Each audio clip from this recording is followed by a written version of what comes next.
Hi, I'm James Hosmer, and this is Pirate Pilots.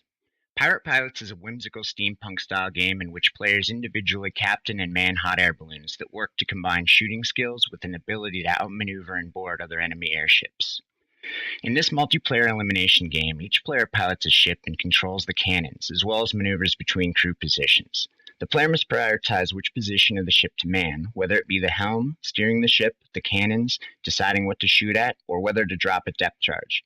Each cannon has the option to drop depth charges over the edge instead of firing from the cannon, but requires moving and positioning the cannon back from the crenel, which will take time for each transition.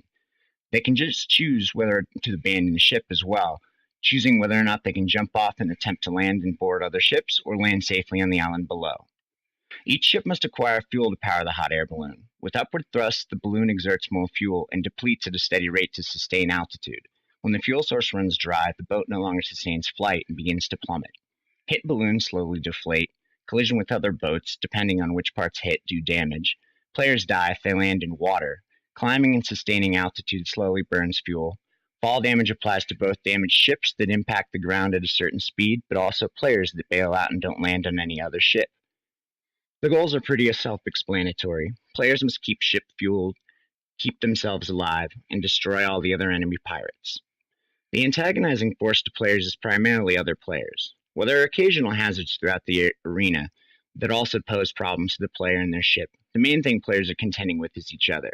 As it is a battle royale, last man standing wins situation, the major opposition is each other. As mentioned before, this is a steampunk world, taking place around a trading outpost island. The world is one of cutthroat nature, where AI traders wander in and make easy targets for pillaging, and other players compete for these resources, giving them the best chance to fend off enemy combatants. Pirates is a 3D over-the-shoulder game. This allows a more exciting view of the ship and the surroundings that a first-person view might offer, while others enhance the feeling of moving from one position to another along the vessel interesting. It's similar to games like Panzer Elite Action Fields of Glory that has lateral shooting aspects. Lair by Sony allows players to hijack each other's flying mounts.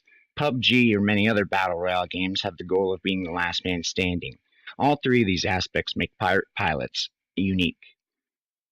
There's strafing and running down a line of cannons, firing at each as they line up with enemy ships. Also, 3D warfare where maneuvering below might offer stealth, but climbing altitude allows one to drop a depth charge over the railing and avoid getting one dropped on them. However, this brings them farther from the resources they might want to collect on the ground, as well as resources more precious fuel to reach such heights.